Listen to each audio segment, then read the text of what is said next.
홈팀 울산 포메이션은 4-3-3이며 말컹은 제공권과 피지컬을 앞세워 박스 안에서 확실한 타깃 역할을 수행한다. 루빅손은 측면에서 순간적인 스피드를 활용해 상대 수비 뒷공간을 파고들지만 최근 체력 저하로 폭발력이 줄어든 모습이다. 이진현은 중원에서 전진 패스와 압박 연결을 동시에 수행하지만 추종 ACL 엘리트 경기 강행군 여파로 움직임이 무거워질 수 있다. 특히 울산은 청도와의 격전을 치른 뒤 충분한 휴식이 보장되지 않아 이번 경기에서 정상적인 전술 구현이 쉽지 않다. 체력적 한계가 경기 후반 집중력 저하로 이어질 가능성이 높다. 원정팀 안양 포메이션은 3-5-2며 유키치는 중앙에서 전술적 지휘자로서 템포를 조율하며 볼 점유율을 안정시킨다. 야구는 측면에서 빠른 침투와 크로스를 반복해 상대 수비를 흔들고 공격 전환의 핵심 루트로 기능한다. 마테우스는 박스 근처에서 슈팅 타이밍을 날카롭게 가져가며 언제든지 득점을 노릴 수 있는 무기다. 게다가 안양은 이번 일정에서 체력적 여유를 확보해 90분 내내 강한 압박과 전환을 유지할 수 있다.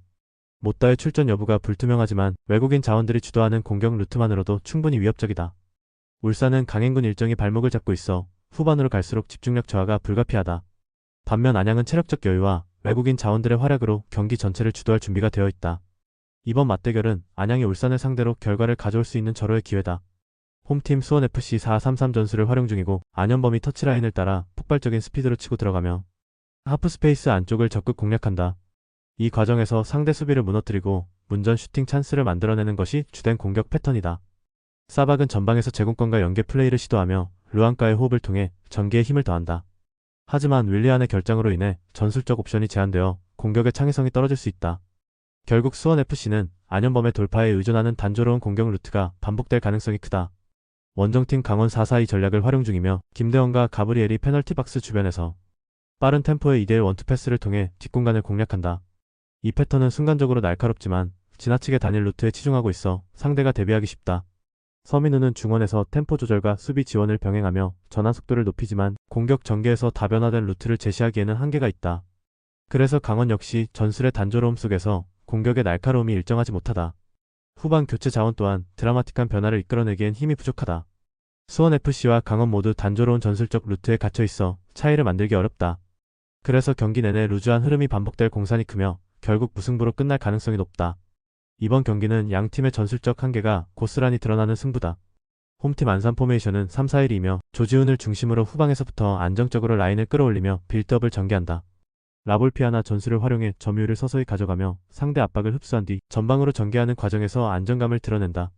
김우빈은 제공권과 대인 마킹에서 확실한 장점을 보여주며 수비의 중심을 지탱한다. 사라이빠는 중원에서 볼 간수와 배급을 동시에 해내며 템포를 끌어올리는 가속장치 역할을 하고 있다.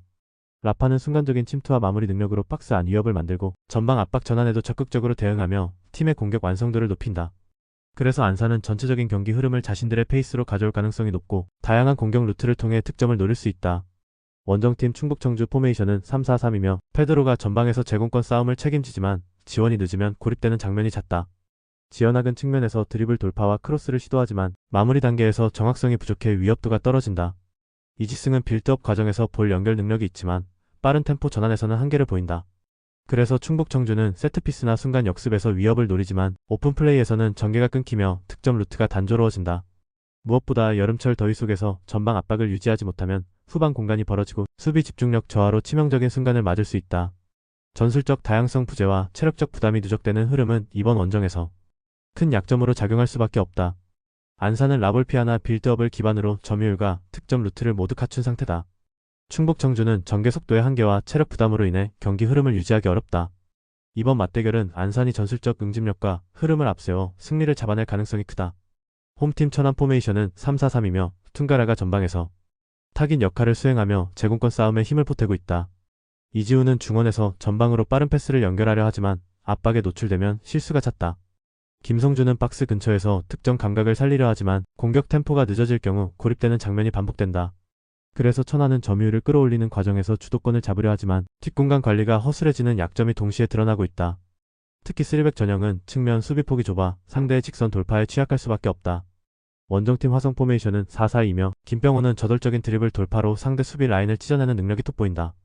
전성진은 좌우로 빠르게 공을 전환하는 패스 스윙으로 공격의 템포를 살리고 데메트리우스는 박스 안에서 마무리 집중력을 보여준다. 그리고 두 줄 수비에서 빠르게 전환해 전방으로 밀어붙이는 움직임은 상대 수비 간격이 무너질 때 더욱 위협적이다. 측면 자원들의 왕성한 활동량도 전방 압박과 연계되며 3백을 상대할 때 더욱 치명적인 무기가 된다. 결국 화성의 단순하면서도 직관적인 빌드업 패턴은 천안 수비 라인을 공략하기에 최적화되어 있다. 천안은 점유율을 통해 균형을 잡으려 하지만 쓰리백의 불안정한 구조가 이번 매치업에서는 약점이 될 가능성이 크다. 반면 화성은 직선적인 공격 패턴과 빠른 전환으로 상대를 흔들며 효율적으로 득점을 노릴 수 있다. 이번 경기는 화성이 전술적 상성을 활용해 승리를 가져갈 확률이 높다. 홈팀 FC 서울 포메이션은 4-4-1이며 조영욱은 폭넓은 움직임으로 수비 라인을 흔들며 전방 압박의 기점을 만들어낸다. 안데르손은 측면에서 순간적인 스피드로 공간을 벌리고 컷인 상황에서는 슈팅 전환으로 위협을 가한다. 링가드는 하프 스페이스에서 볼을 받아 원터치 패스와 마무리 옵션을 동시에 제공하며 공격 전개의 핵심 고리 역할을 하고 있다. 하지만 김주성 이적 이후 수비 조직이 흔들리고 있고 야장과 이한도가 센터백 호흡을 맞춰 나가고는 있지만 아직 완전한 안정감을 찾기에는 시간이 더 필요하다. 게다가 주중 ACL 엘리트 원정을 소화하면서 체력 소모가 누적되어 후반부 경기 집중력 저하가 우려된다. 그래서 서울은 공격에서 날카로운 장면을 만들 수 있지만 수비 불안과 체력 부담이라는 복합적 리스크가 발목을 잡을 수 있다. 특히 홈팬들의 기대를 충족하기 위해서라도 초반부터 강한 압박으로 기세를 잡아야 한다는 심리적 부담도 크다. 원정팀 광주 포메이션은 4-4-2며 헤이스는 민첩한 움직임을 기반으로 포켓 공간을 영리하게 침투하며 위협을 만든다. 신창문은 왕성한 활동량으로 중원 압박과 연계를 동시에 수행하며 최경록은 템포 조율과 방향 전환으로 공격의 리듬을 조정한다. 아사니가 이탈하면서 공격력은 약화되었지만 이정효 감독은 전술적으로 수비 조직을 강화해 상대의 강점을 지우는 전략에 집중하고 있다. 특히 링가드와 안데르손을 봉쇄하는 데 전력을 기울일 것으로 보이며 득점보다는 실점 최소화와 승점 1점 확보에 초점을 맞출 가능성이 높다. 그래서 광주는 공격에서 큰 파괴력을 보여주지 못하더라도 짜임새 있는 수비 구조로 경기를 닫아내는 운영에 자신감을 가진다. 결국 이정효 감독 특유의 실리적 접근이 이번 경기에서도 다시 한번 빛을 발할 수 있다. 서울은 공격 루트는 살아있으나 수비 불안과 체력 부담이 동시에 발목을 잡고 있다. 광주는 강점을 지우는 전술적 디테일로 실점을 최소화하며 승점을 챙기려 한다.